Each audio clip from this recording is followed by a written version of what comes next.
obrigado. Obrigado pelo convite. Estou super contente de estar falando aqui no Rio Grande do Sul.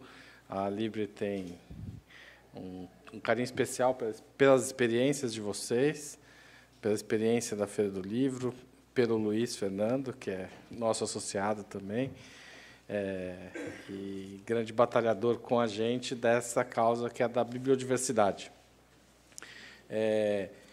A gente está falando... A primeira coisa que eu ia questionar, que eu sempre me pego nisso, é esse conceito de pequeno, né? Porque o mercado do livro, a última pesquisa aí do SNEL CBR, que é a mais completa, ainda que imperfeita, avaliação do mercado editorial brasileiro, fala de um faturamento anual das editoras da ordem de 5 bilhões de reais, que, se a gente pensar em termos do produto interno brasileiro, é pífio, né?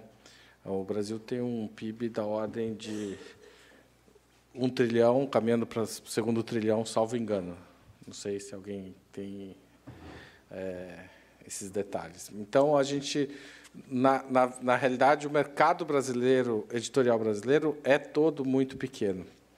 Mas, dentro desse universo que é pequeno, a gente tem uma diversidade, uma pluralidade que são únicos no momento no mundo.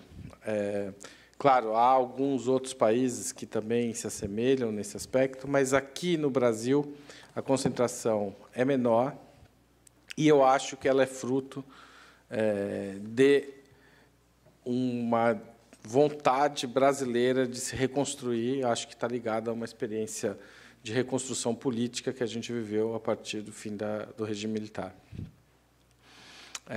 Os editores, eles se multiplicaram logo depois do fim do regime e criaram projetos editoriais consistentes, diversificados, coloridos no melhor sentido da palavra, ou seja, variados mas muito profundos. E essa capacidade brasileira de reconstruir o pensamento e a reflexão literária e intelectual se refletiu no mercado editorial que é muito democrático. Ele é muito democrático na sua produção, mas que enfrenta cada vez mais uma tendência de concentração e de pasteurização dos livros. Nesse aspecto, as editoras pequenas e médias, que a gente, na Libre, também chama de independentes, cumprem um papel fundamental de manter viva essa diversidade, de manter vivo esse debate político-cultural que está por trás de cada livro que a gente edita, de cada projeto editorial que a gente vem construindo. Eu digo isso porque eu acho que esse é um patrimônio brasileiro, é um patrimônio nacional a ser preservado.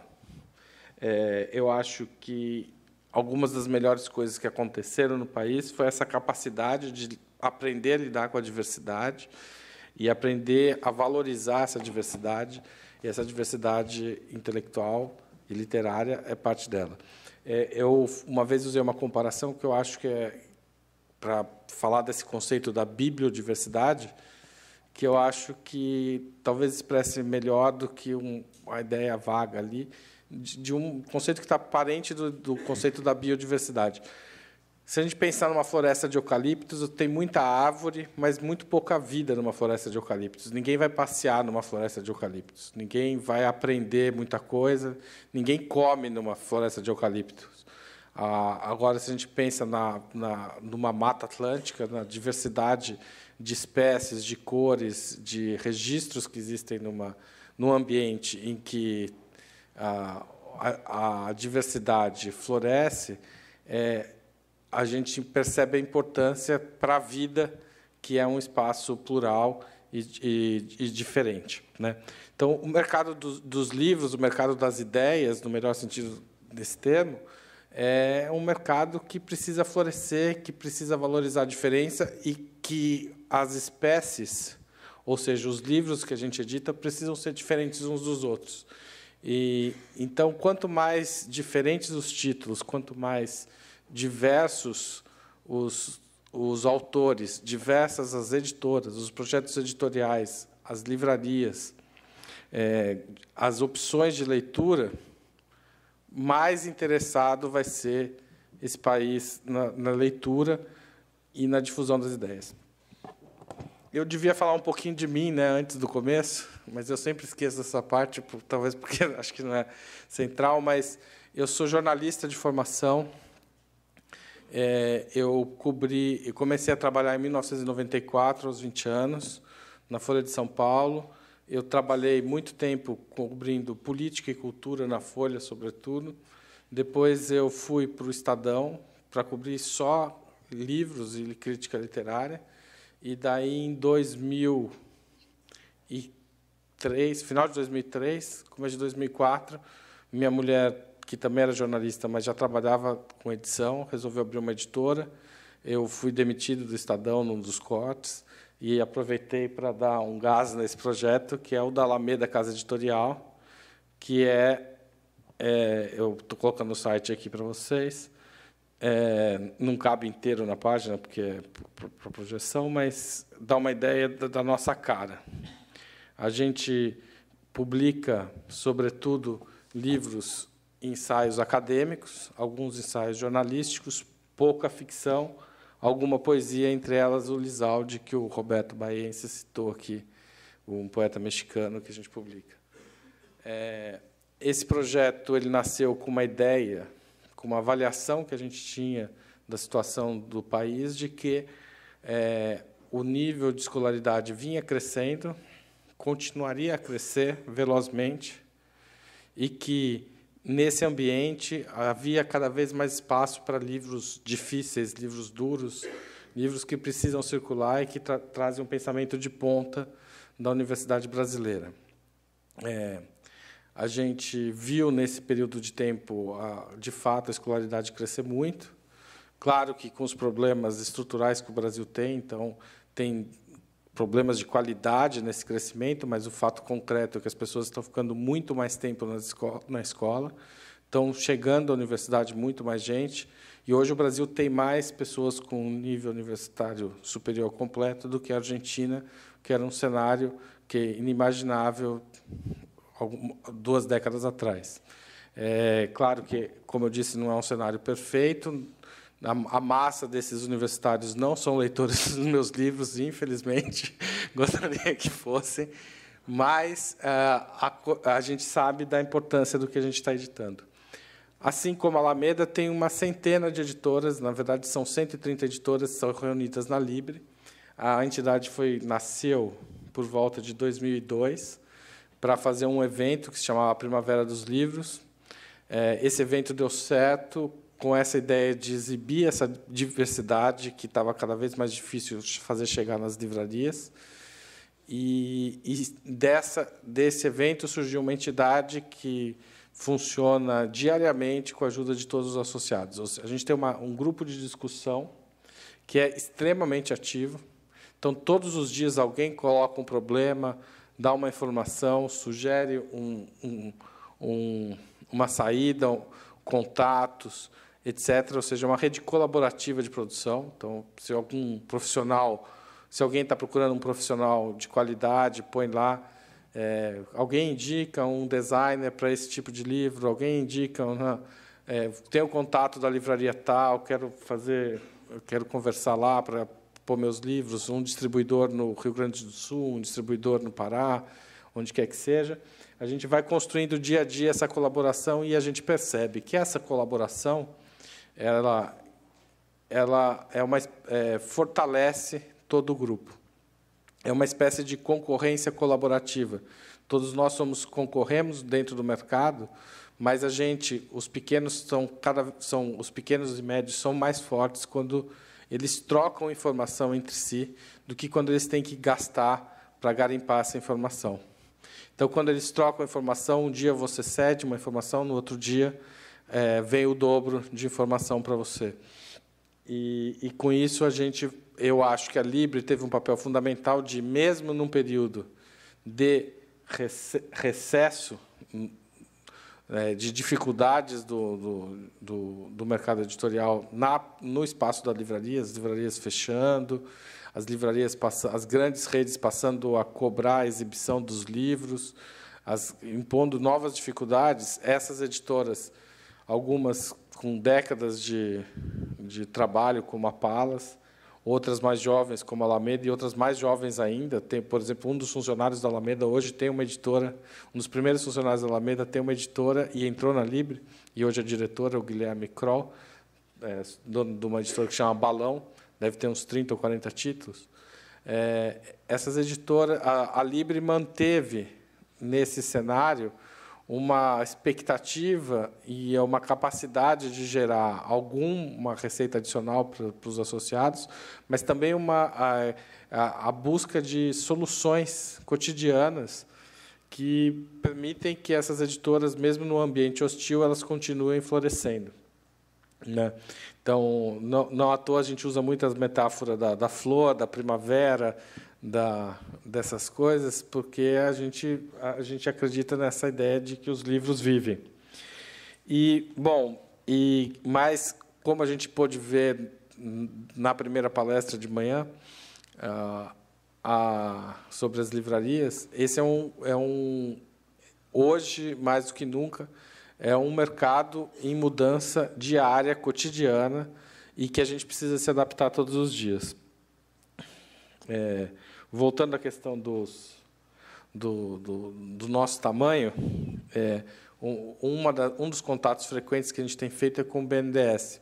E o BNDES está patrocinando as próximas primaveras, e o BNDES está apostando muito no mercado editorial nos próximos anos. Na última primavera de São Paulo, a diretora da área cultural do BNDES passou 2 horas num seminário semelhante a esse, com um público mais ou menos desse tamanho, explicando as linhas de crédito do BNDES e uma em especial, que é o Procult, que eles querem incentivar para o mercado editorial.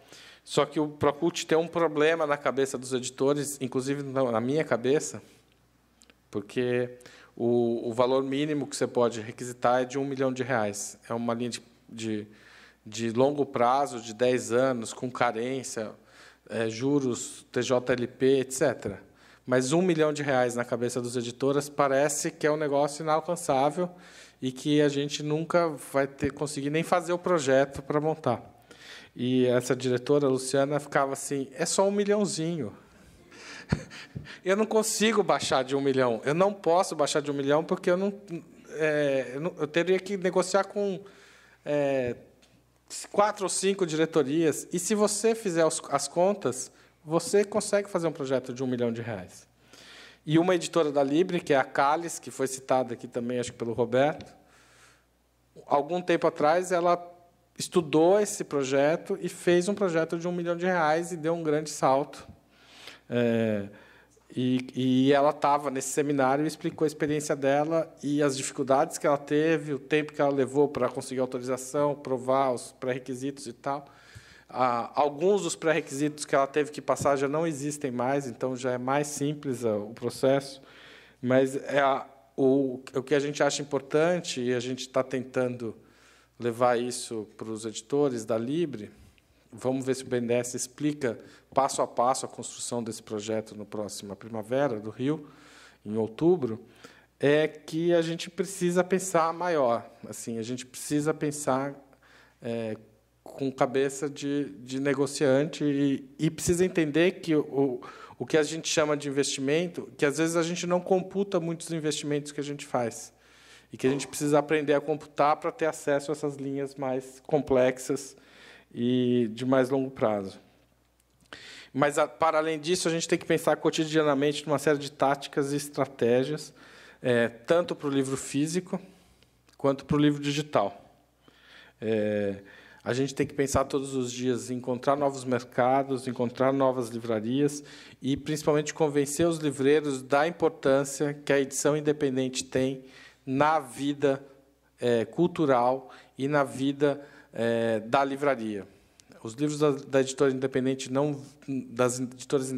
não têm aquele ganho de escala que os best-sellers têm, mas esses livros eles fazem com que as pessoas sintam a livraria pulsar e se sintam surpreendidas pela livraria e que façam com que a livraria física, a longo prazo, ela mantenha essa característica de polo de cultura, polo de atração, polo de conhecimento, ponto de encontro. Um dos grandes problemas para a gente hoje é a venda de espaços na livraria. As grandes redes estão cada vez mais parecidas. Você vai na Saraiva, vai na Cultura, vai em algumas outras redes, e você encontra os mesmos livros.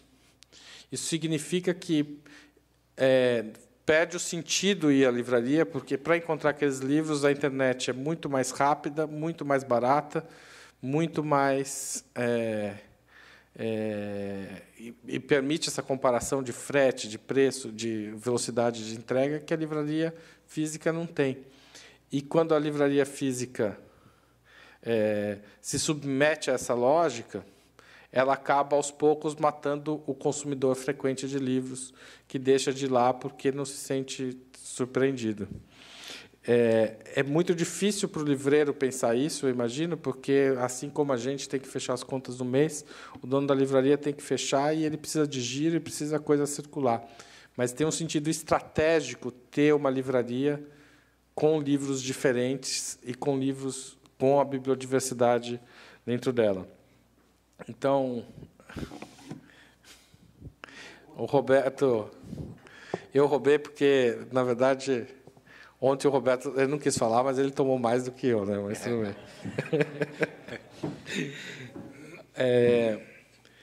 Além disso,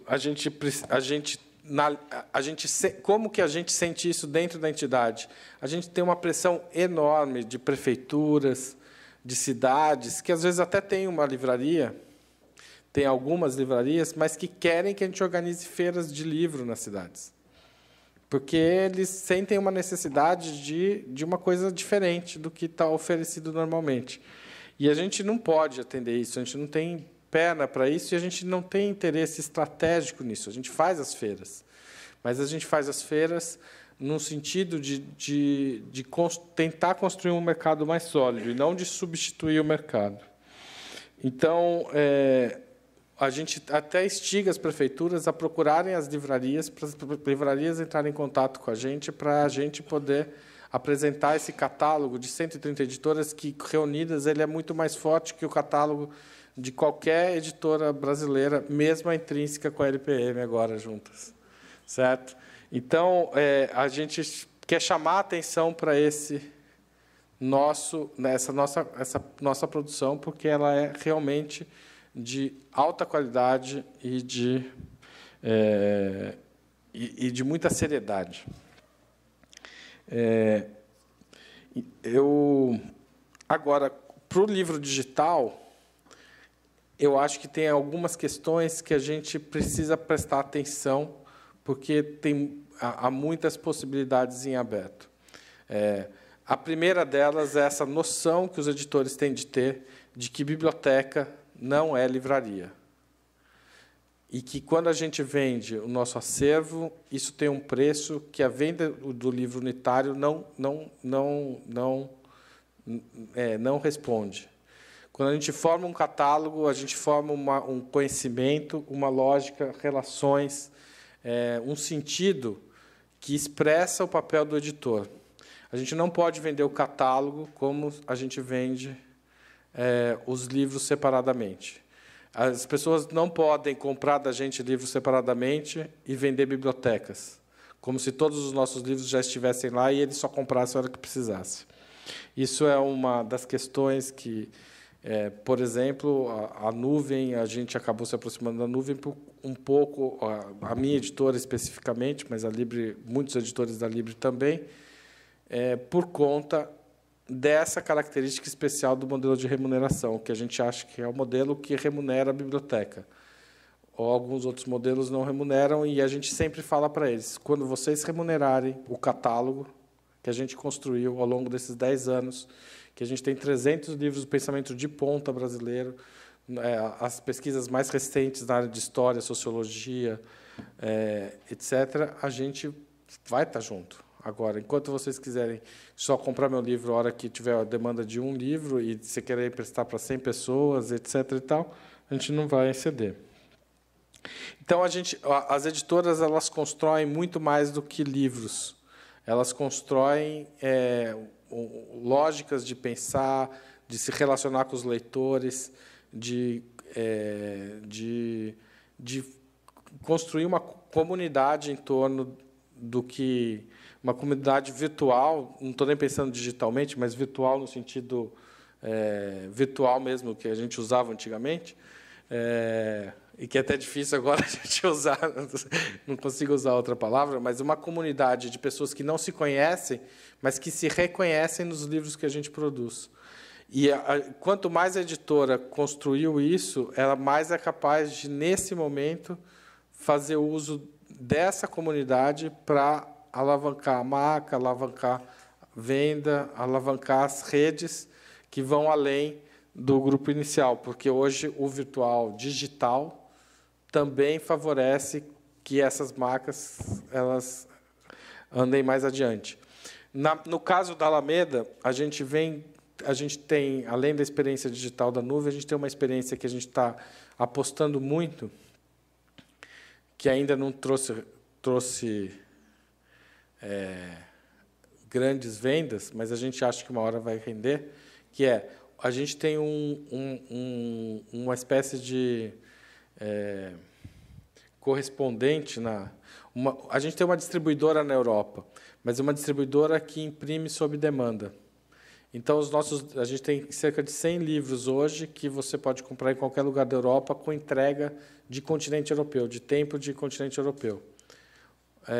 Então, a gente acha que, em algum momento, isso vai ser descoberto pelas livrarias de Espanha e Portugal, sobretudo, e pelas universidades europeias. Então, a gente está fazendo um esforço de levantar informações sobre as universidades, etc., para oferecer isso para eles, porque também o preço é preço de livro europeu.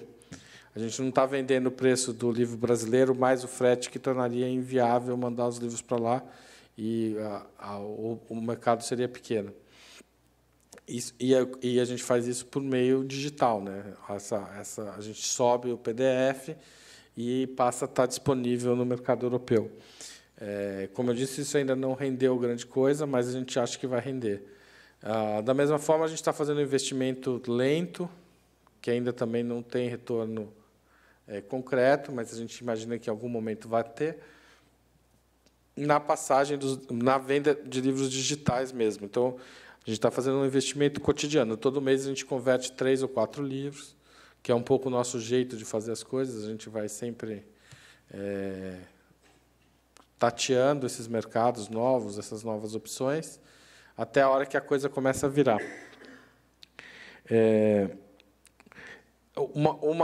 Recentemente, uma autora nossa, que fez a tese na França, sugeriu publicar a versão francesa do livro dela, com o texto original, sem tradução.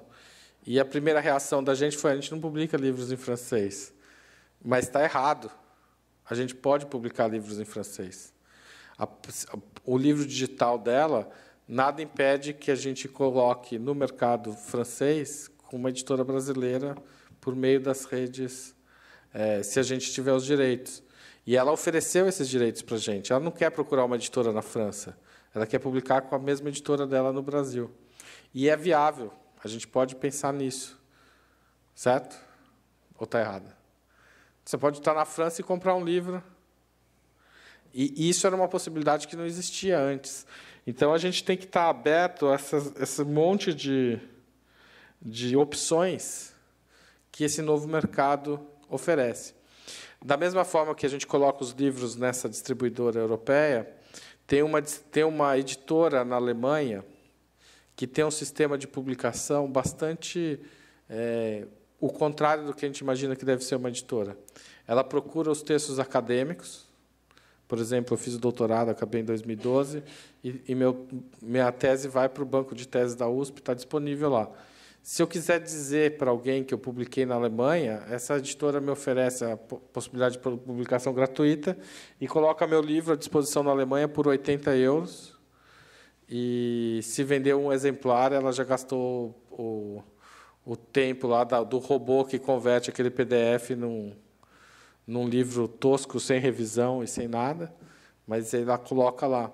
Ela enxergou essa possibilidade de publicar autores do mundo inteiro, em português, em chinês, em qualquer língua, em africana, na Alemanha, nessas condições, porque existe um mercado acadêmico que valoriza a publicação no exterior, mesmo sem avaliar a qualidade disso. E, claro que a academia percebeu isso e está começando a dar o peso correto disso nas avaliações. Mas essa editora percebeu essa possibilidade de atuar muito além das fronteiras nacionais. Então, ao mesmo tempo, uma das coisas que a gente reavaliou nesse momento foram as tiragens. A gente tinha um padrão de tiragem entre 1.000 e 2.000 exemplares, e a gente percebeu que alguns dos nossos títulos começaram a ter um ciclo um pouco mais longo que isso e mais difícil, e a gente começou a ter muitos problemas, a avaliar que não vale a pena administrar o estoque com a redução do custo das tiragens sob demanda. Então, tem uma série de questões que estão recolocando mesmo o mercado do livro, que todo dia a gente tem que sentar e pensar no que está fazendo. A Libre cumpre um pouco esse papel. Então, só para voltar ao tema da Libre, a Libre organiza as primaveras dos livros, que agora, hoje em dia são em São Paulo. A principal delas é no Rio, mas a gente fez esse ano em São Paulo e vamos fazer em Belo Horizonte e talvez na Bahia, talvez fique para o começo do ano que vem. A gente organiza as feiras. A gente foi procurado por cidades do entorno de São Paulo, grandes cidades do entorno de São Paulo, para organizar feiras. A primeira delas foi Osasco. É uma feira que, na verdade, a gente vende os livros, a prefeitura dá um vale-livro para as crianças e para os professores, e assim tem uma demanda muito grande por livro de fundo de catálogo, mas de qualidade. Então, a gente acabou vendendo muito livro. Em 4 anos, a gente deve ter vendido cerca de 500 mil livros numa cidade como Osasco, que tem 800 mil habitantes. Então, imaginar o impacto que as editoras da Libre estão tendo na educação dessas crianças e dos professores de lá, para a gente é um orgulho. Essa feira começou, eles chamaram a gente porque Guarulhos, que é uma outra grande cidade do entorno de São Paulo, tinha um salão do livro, uma Bienal, que era um sucesso de mídia para a cidade, e Osasco não tinha tanto dinheiro, mas queria fazer uma feira, convidou a gente, fez a feira. Daí, passados 4 anos, Guarulhos pediu para fazer igual a Osasco. Então, porque a nossa feira tem essa vida, essa bibliodiversidade, essa diferença, e a gente estabelece regras que impedem uma ultracompetição. Então, a Libre congrega essas editoras e a gente tem um espaço de discussão bastante forte também. Além da rede, a gente passou a usar bastante o site. A gente faz também eventos, como a gente fez em Paraty, agora com a nuvem de livros. A gente fez uma programação na OffFlip, justamente para destacar uma coisa fora do mainstream. E a gente tem o site que a gente passou a usar como um depositório de discussões sobre bibliodiversidade, sobre essas questões. Então, o artigo mais recente sobre um desses temas que eu falei, ele foi feito coincidentemente, por um editor assistente da minha editora. Ele participou de um seminário e meio que registra essas discussões sobre as possibilidades globais do mercado editorial. Mas a gente discute também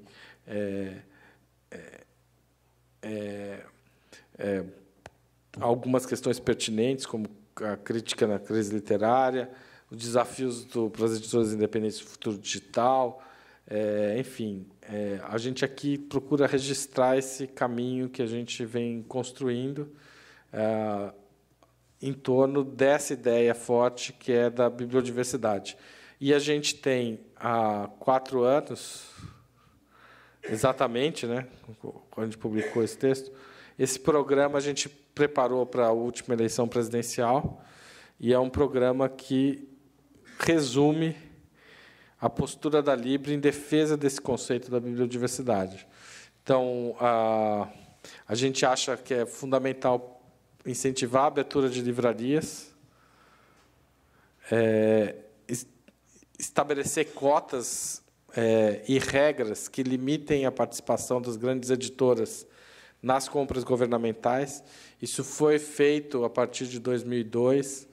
Eu acho que hoje algumas dessas práticas se consolidaram, outras começaram a ser burladas, e eu acho que hoje em dia o governo federal está um pouco patinando nessa área, não tem construído novos instrumentos de defesa da bibliodiversidade. A gente defende o fortalecimento da rede de bibliotecas públicas, a gente defende o preço único do livro. A gente acha que a adoção do preço único do livro fortaleceria as pequenas editoras, fortaleceria as editoras independentes, mas, sobretudo, fortaleceria as livrarias independentes pelo país, que agora enfrentam também a ameaça aí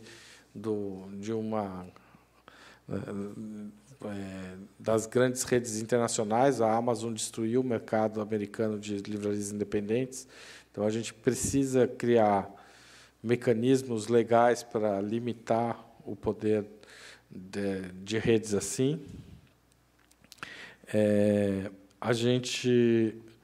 O Vale Cultura já foi, não sei se vocês adotaram, mas o Vale Cultura o livro é uma das mercadorias mais vendidas com o Vale Cultura, então as livrarias foram muito rápidas na adoção dele, isso é muito legal. Mas a gente vinha defendendo isso desde 2010, não só a gente, bastante gente do mercado, a ANL também, a Associação Nacional de Livrarias. Enfim, esse aqui é um programa que até está defasado, a gente precisava atualizar ele, mas que a gente fez, mas que tem orientado aí as gestões da Libre de antes desse programa estar escrito e, posteriormente, as 2 últimas que eu fui presidente. Acho que eu falei bastante ou não? Razoavelmente, né? Enfim, eu posso passar a palavra de volta para o mediador, se ele bem entender, senão eu continuo falando sem parar também, porque eu gosto. Muito obrigado.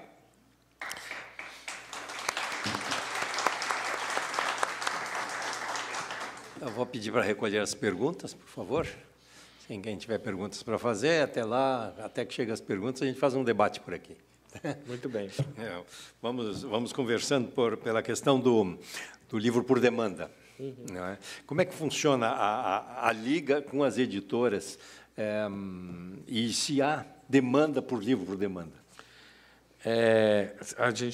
A impressão sob demanda, a Liga não cuida dessas partes práticas, né? A Liga não é uma grande editora que coordena as outras. A Liga é uma reunião de editoras que trocam cotidianamente informação. Então, a impressão sob demanda, a gente passou a sentir a necessidade de usar mais, não para tiragens de 1, 2, 5 exemplares, mas para tiragens de 200, 500 exemplares, para reposição de livro que esgotou, mas que o giro não justifica imprimir mais 1.000 e esperar mais 4 anos. Porque, se você pensar assim, daí talvez são livros de cauda longa. A minha editora é muito livro de cauda longa, então tem muitos livros que saem, que às vezes passam até a vender mais com o passar do tempo e não no primeiro ano, ao contrário da média dos livros.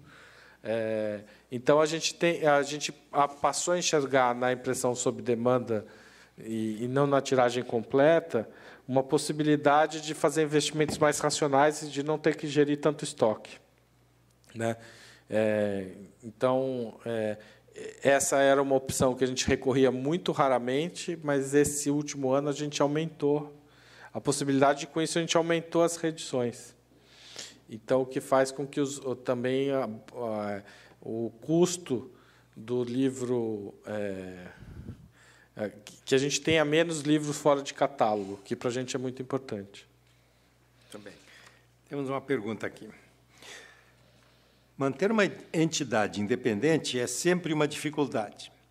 Para as empresas, a multiplicidade de entidades das quais se deve fazer parte é um custo que se acumula. Associação, câmara, sindicato, etc. Já se levantou a hipótese de as editoras da Libre entrarem em bloco no SNEL e dar a ele um rumo na defesa da bibliodiversidade? O que pensar sobre isso? Eu acho que essa era uma hipótese que a gente... Assim, eu já ouvi muitas vezes os diretores da Libre falarem disso, mas muito na ideia de, tipo, putz, seria legal fazer isso, seria muito importante, mas não temos pernas para isso. O que a gente tentou nos últimos anos foi fortalecer a entidade e fortalecer essa troca para criar massa crítica. Eu sinto hoje com uma possibilidade muito mais concreta disso acontecer do que quando eu assumi a presidência, mas ainda eu não acho que serei eu que farei isso. Isso é pesado, né? Mas eu imagino que essa ideia comece a circular cada vez mais forte. Faz sentido. Mas, para isso, a gente precisa estudar melhor o SNEL, estudar a atual direção, ver se não dá para compor também. E o que eu acho é que a ideia da bibliodiversidade ela cresceu muito nos últimos anos.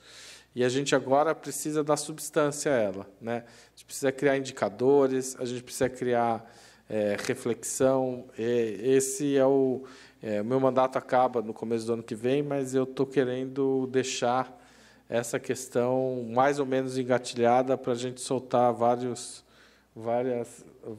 bombetas no ano que vem sobre isso. Perfeito. Outra pergunta. O que houve nos Estados Unidos com a Amazon? Por que isso aconteceu? O que houve nos Estados Unidos foi um processo que foi duplo, não foi só da Amazon, né? Teve as grandes redes de livraria começaram a comprar as pequenas livrarias e montar grandes cadeias, especialmente a Barnes & Noble, e simultaneamente a isso a Amazon foi crescendo no comércio digital. E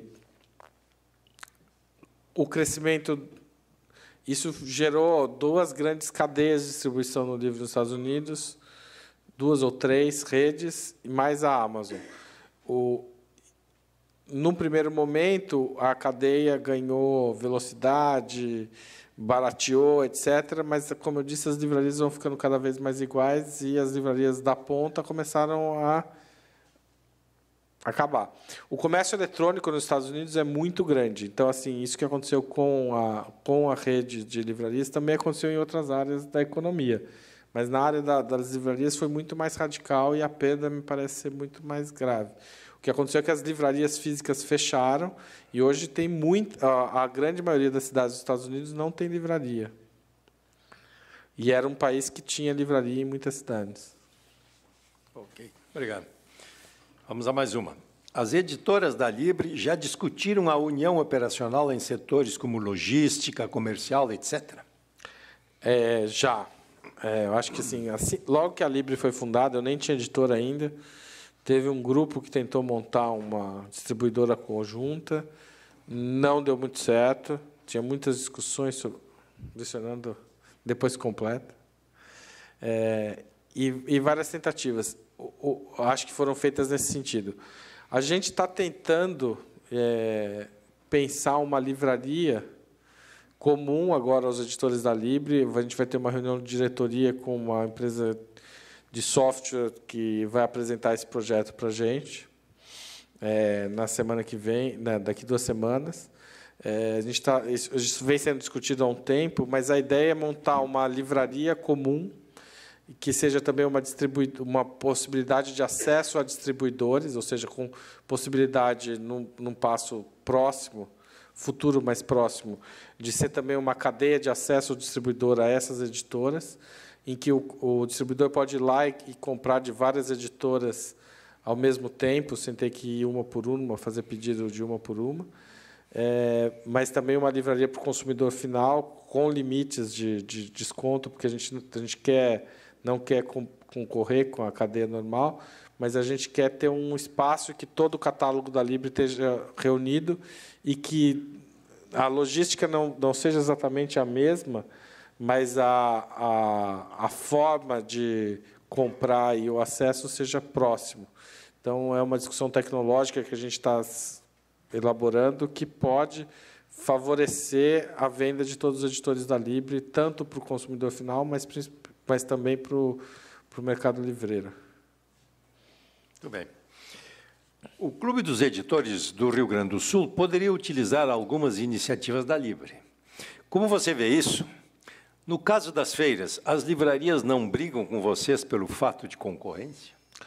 Então, a gente não é um grande fazedor de feiras, né? A gente faz algumas feiras e elas são feiras com um propósito ideológico muito forte de expor essa produção independente. Ela começou com uma briga, na verdade, a livraria da Travessa reclamou muito da primeira feira da primavera e depois entendeu o significado daquilo, inclusive, por um tempo, manteve uma livraria que só tinha produção independente lá no Ouvidor. Agora acabou de fechar. Mas as feiras da Libre elas movimentam bastante dinheiro, etc., mas não são bienais, não tem um efeito avassalador da Bienal. Assim. Então, tem uma reclamação dos livreiros, mas eu acho que é uma reclamação mais de incômodo com a coisa do que com uma realidade concreta. Eu acho que a gente ajuda a formar leitor e, mais do que isso, essas feiras que a gente participa, elas capitalizam os editores e de uma certa forma, ajudam a gente não ter que ceder nos grandes descontos para as grandes redes. Que a gente já cede demais, mas eu acho que a gente conseguiu estancar esse processo, em parte porque a gente melhorou o nosso fluxo de caixa. Assim. A gente precisa ter fluxo de caixa. Os editores são os grandes... O investimento que a gente faz no livro é um investimento que alimenta toda a cadeia. E se a gente não tem fluxo de caixa, a pior coisa que pode acontecer, porque a gente vai ter que ceder para os grandes e não vai poder ceder na mesma proporção para os pequenos, porque não tem escala. Então, é importante a gente manter a capitalização das editoras, dessas empresas, reforçá-los na medida do possível, porque isso favorece toda a cadeia. É uma conta complexa e difícil às vezes, de uma parte dos livreiros de entenderem a importância disso, porque eles acham que a gente está concorrendo com eles. Na verdade, quando a gente faz feira, a gente está concorrendo contra os grandes distribuidores. A grande feira de desconto não é a Libre que organiza em São Paulo, é a USP. Porque ali é uma feira em que o desconto de 50% é obrigatório, ao contrário das feiras da Libre, em que, na verdade, a gente chega muito perto de praticar a lógica da lei do livro da França, ou seja, os livros mais velhos têm bastante desconto, mas os novos, as pessoas, em geral, vendem pelo preço de capa ou um desconto pequeno, de 5% a 10%. Então, a gente não concorre diretamente nessa desproporção com a livraria. A feira da USP não, é uma feira, de fato, mais complicada para o livreiro.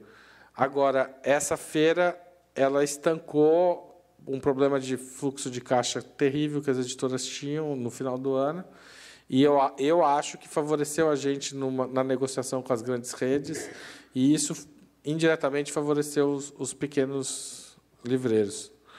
Inclusive, alguns usam a própria feira da USP como parte do processo de recompor estoque.